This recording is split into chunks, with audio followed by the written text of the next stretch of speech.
It's interesting because some of the most important things that we need to know about somebody is the stuff that's never said.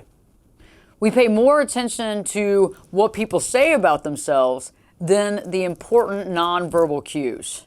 And these nonverbal cues can help us to understand if somebody's trustworthy, honest, if they're playing a game on us, or if they actually have our back. And so I'm going to give you a tip that you can use day in and day out that's going to help you to understand people's true identities as far as, are they really your friend or are they not?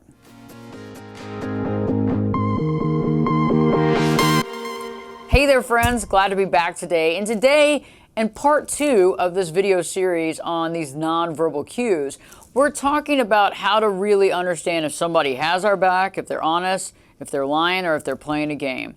And I came up with a way of doing that about 15 years ago.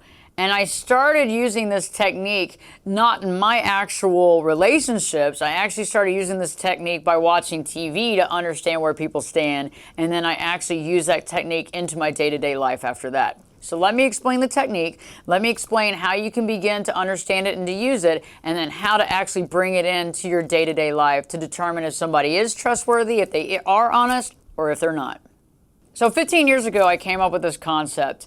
And it was interesting because I always wanted to know how newscasters in a newsroom, how they felt about one another, okay?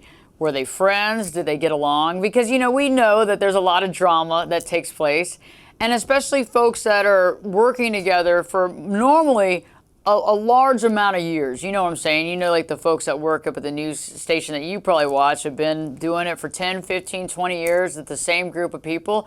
And I always wanted to know if they really got along. I always wanted to know, were they really friends the way that they portrayed themselves on TV, or was it an act? Okay. So what I did is, instead of watching the newscast with the audio on, I would just mute it. And I would watch the interactions between the folks that were running the news, the folks that were there doing the reports, even the weather person, and how they interacted with the anchors. And it was really interesting to watch, one, who seemed to get along, even with the nonverbal cues, right? The way that they presented themselves, even a smile, or kind of just a nice way of kind of leaning in or engaging into what somebody said. It was also interesting to see the people that really didn't like one another. And these cues are very subtle, but very distinct, okay? The way that they might move back a little bit, the way that they might kind of look out of the side of their eye, maybe the way that they have kind of a squint, not really a smile. And some of us even know the good old stink eye, okay? And you can't really catch any of that when the audio's on, right? When they're just talking, you're listening to what they're having to say, you're not picking up on these nonverbal cues. And the reason why you want to mute it is you can actually see it very effective, and that audio doesn't get in the way of your interpretation. The reason why these nonverbal cues are so amazing is because, for the most part, most people cannot control them, okay? So they come from within. So the way that they feel about that person directly reflects on their face, right? It's like when we talk about poker. You know, when people talk about having that poker face, they go in there. You got some people that have that face, and the reason why they have those poker competitions and some people wear the glasses is so people can't see the way that they look. You can only control so many things about you, right? The way that maybe your eyes look, maybe the way that your facial expression is. And a lot of times they want to wear a hat or glasses to try to cut some of that out so you're not paying attention fully, because it's really hard to control your entire facial expression all the time. It's almost impossible. You can, but you have to be thinking about it every single moment with extreme intent. And if somebody's on autopilot doing something like on the news, right, they do it every single day, they're not paying attention to the way that they're looking at the other person, maybe the way that they're squinting, maybe the way that they're kind of looking out of the side of their eye, maybe the way that they actually even move back away from that person that shows that they don't trust that person or they're insecure around that person. So what's important about this is I want you to just start trying that out. I want you to put the TV on, and I want you to start putting it on mute and watching the interaction with these folks. Some of you might even watch reality TV shows, right? So you might have your favorite reality show. You want to get more information on that reality show? Who really likes who doesn't like who? Could some of it be scripted? I don't know.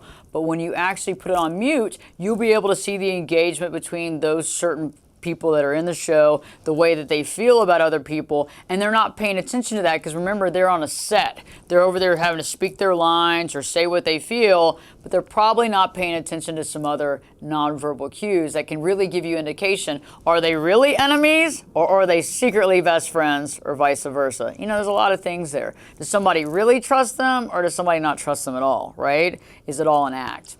Okay, so you can actually take this concept into your day-to-day life. And I'm not telling you to just stop listening to people altogether, like, you know, putting your earplugs in and going to a meeting. But what I am saying, it'll make it easier for you to begin to start paying attention to those nonverbal cues. Because what somebody says, that's important, but the way that they say it, with the enthusiasm or the belief or the non-belief, the way that they're looking at people, the way that they're engaging, right? All these things are very important, especially the way they look when they're not speaking.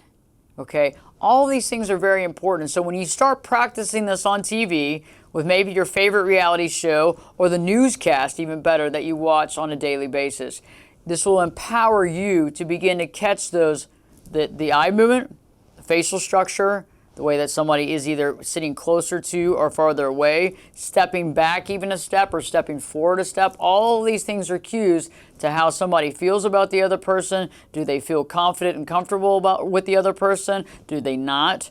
Or do they look down at that person? Do they not like being around that person? All these things are very important. So if you want to use this technique, it can help you in your day-to-day life to understand who your friends are, who probably aren't your friends, who are some folks that you should be working with, and maybe who you shouldn't be working with.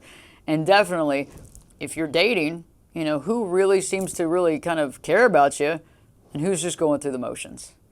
We got other videos coming up here, more on those nonverbal cues so that you can begin to understand a little better and you can offset those challenges because, you know, one of the toughest things is when we let somebody into our life and we let them in and we tell them a lot of our secrets, we tell them stuff we don't tell other people. When they hurt us or they take advantage of who we are, it really hurts, right? And it makes it hard to trust. So why deal with that when you can actually pay attention to these nonverbal cues and you can be sure that you can actually have a really good tribe around you that's not going to take advantage of you, not going to, you know, misuse your trust, and someone that's going to be there that you can really open up to and trust and not have those trust issues. If this video has helped you, please give us a like. Also, if you haven't already, please subscribe to the channel. And in the comment section below, try this out. Try this out. Put on the TV, whether it's your favorite newscast that you watch with those folks, the same cast of characters that you've watched for a long time, or if it's a reality show that you watch a lot, put it on mute. Check it out. You're probably going to see some things that I didn't even talk about, okay? And put that in the comments section. Let me know what you got, what kind of interpretation and some things that you might have learned. Because when you take this technique and you use it in your day-to-day life, you're going to learn a lot about people that people don't even know that you're learning about them. And that puts you in the power position. In the meantime, don't forget to live your true life.